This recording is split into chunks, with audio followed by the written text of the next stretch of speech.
Bismillahirrahmanirrahim. Assalamualaikum warahmatullahi wabarakatuh. Selamat pagi, siang, sore, malam, kapanpun kalian menyimak video pembelajaran di channel Explore Biologi. Pada video kali ini, kita akan melanjutkan pembahasan pada prakarya dan kewirausahaan kelas 11. Kita akan membahas bagaimana cara menghitung titik impas atau break even point pada usaha makanan internasional.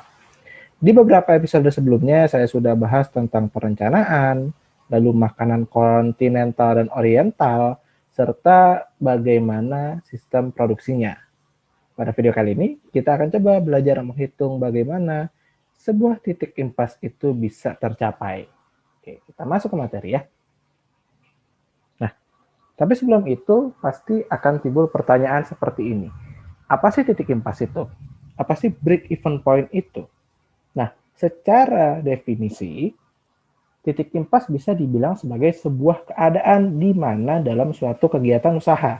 Jadi harus ada kegiatan usahanya dulu, ya. Di mana seorang wirausahawan itu tidak mendapat untung maupun rugi. Jadi misal dia memberikan investasi 20 juta, uang yang dia kembalikan atau dia dapat lagi 20 juta, itu namanya impas, tidak dapat untung dan tidak dapat rugi. Jadi tadi kata kuncinya adalah dia tidak dapat untung ya dan juga tidak dapat rugi. Impas namanya. Syaratnya tadi selain itu adalah penghasilan itu sama dengan total biaya yang dikeluarkan, tidak boleh lebih, tidak boleh kurang. Ya. Nah, itu secara definisi. Kemudian kita udah kenal definisinya. Nah, bagaimana kemudian kita bisa menentukan titik impas dari sebuah usaha? Nah, dalam menentukan titik impas dari sebuah usaha, kita harus tahu terlebih dahulu apa atau bagaimana hal-hal yang dapat mempengaruhi titik impas tersebut. Ya, setidaknya ada 3 nih yang bisa kita bahas. Yang pertama, tingkat laba yang ingin dicapai dalam suatu periode. Kita harus tentuin dulu kita mau untung berapa. Ya. Walaupun nanti ada beberapa faktor lagi bagaimana kita menentukan laba tersebut. Contoh misalnya kita ingin labanya 20%. Nah, dari situ kita bisa perkirakan kapan kita akan mencapai titik impas tersebut. Lalu yang kedua, kapasitas produksi yang tersedia atau yang mungkin dapat ditingkatkan.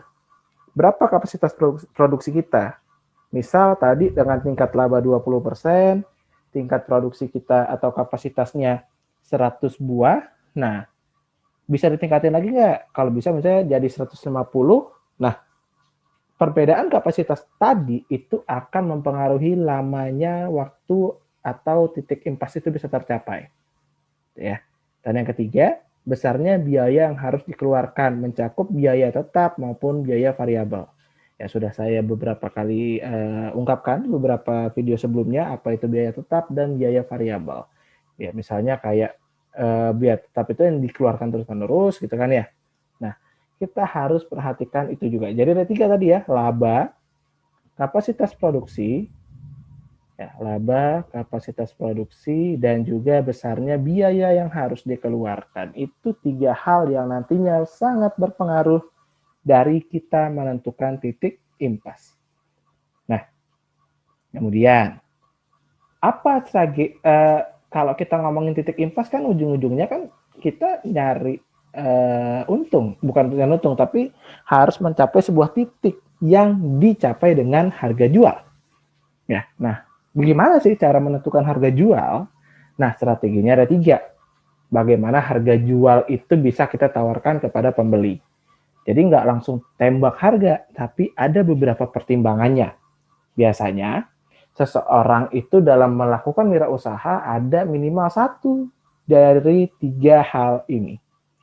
Yang pertama, menentukan harga jual berdasarkan biaya produksi. Misal, biaya produksinya total Rp2.000. Ya, kita ingin ambil untung, wah jangan gede-gede deh, misalnya 20% aja. Berarti dari 2.000 tadi gitu kan ya. Dari 2.000 ya. Misalnya ditambah 20% gitu kan. Jadi 2.400. Nah, itu contoh bagaimana kita menentukan harga jual berdasarkan produksi atau biaya produksi. Itu satu. Itu paling dasar biasanya. Yang kedua, berdasarkan kompetisi. Ini sering terjadi. Apalagi kalau memang di wilayah yang ramai dan tidak hanya kita yang sebagai penjual barang tersebut. Contoh misalnya gini. Tadi misalnya dari biaya produksinya itu 2.000. Sebenarnya kita pengen ambil untung 25%. Jadi 2.500. Tapi setelah di toko sebelah ternyata dia jual dengan harga yang sama, dengan biaya produksi yang sama, dengan ukuran yang sama 2.200. Tentu secara logis, kalau orang pertama kali itu akan mampir ke yang 2.200 karena lebih murah. Nah, mungkin itu akan sedikit mempengaruhi kita. Oh ya udah deh, mungkin secara untung boleh dikurangin sedikit jadi sama 2.200. Enggaknya kita tetap bersaing dengan sehat gitu. Apakah boleh seperti itu? Boleh. Banyak gitu kan di toko-toko hal-hal seperti itu memang kejadian.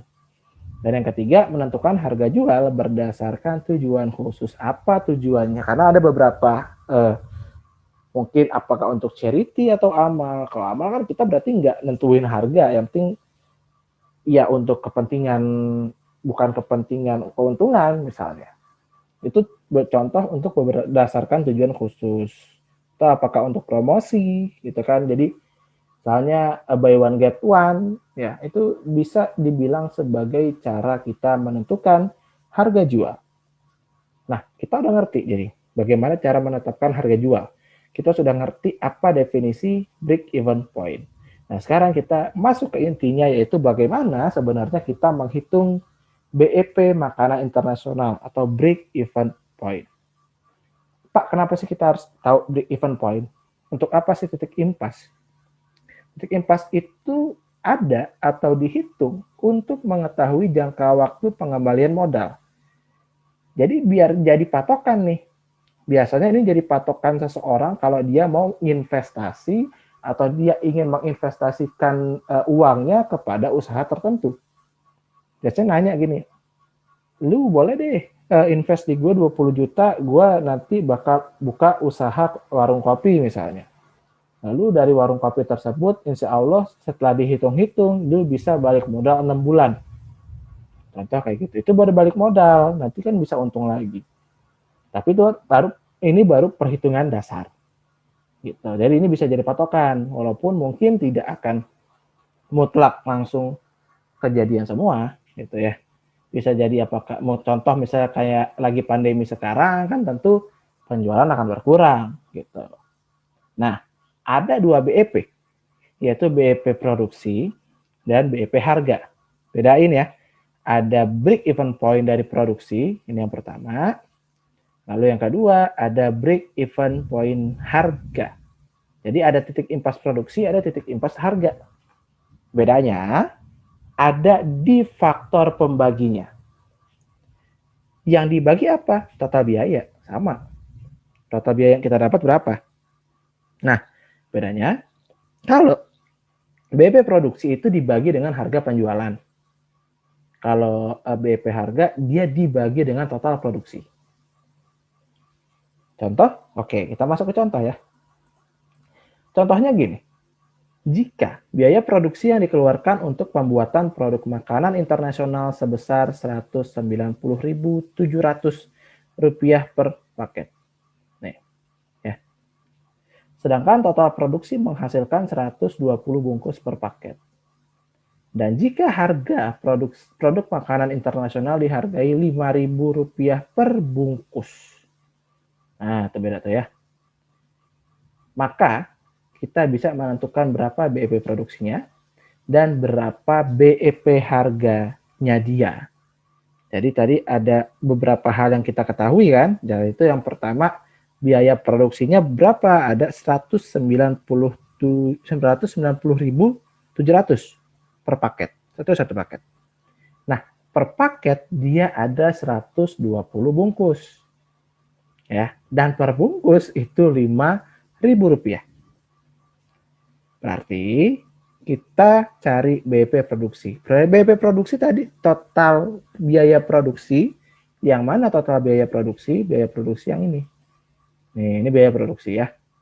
Lalu dibagi dengan harga penjualan, yaitu Rp5.000.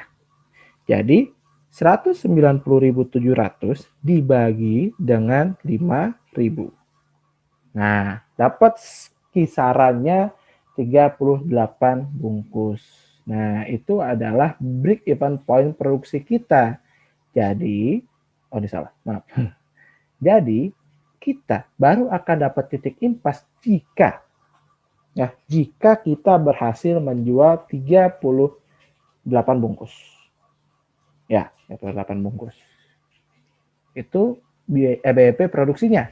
Sementara untuk BP harga adalah modal atau biaya produksi dibagi total barang yang kita jual berapa. Maka di sini totalnya adalah 190.700 dibagi 120 bungkus. Nanti dia akan menghasilkan sekitar 1.600. Ini baru BEP. Kalau kita jual segitu, kita rugi. Ya, kalau kita jual segitu kita rugi. Oleh karena itu dijualnya 5.000. Gitu. Dijualnya berarti kita dapat untung itu 5.000 kurang 1.600 sama dengan 3.400 satu paket. Apakah Pak kalau kayak gitu dapat untungnya di atas 100% dong? Emang boleh? Itu hak kamu sebagai wirausaha. Walaupun nanti kalau ada pembanding, ya baru deh kelihatan tuh ya apakah makanan yang kamu jual itu terlalu mahal atau enggak. Gitu ya. Oke, saya rasa cukup sampai sini dulu video kali ini. Semoga cukup menggambarkan bagaimana cara kita menghitung break even point atau titik impas. Jika kamu merasa video ini bermanfaat, silakan share ke teman-teman kamu yang kamu rasa harus mendapatkan kebermanfaatan yang sama seperti yang kamu peroleh. Sekian, maaf jika terdapat salah kata. Sampai berjumpa di video pembelajaran selanjutnya. Wassalamualaikum warahmatullahi wabarakatuh.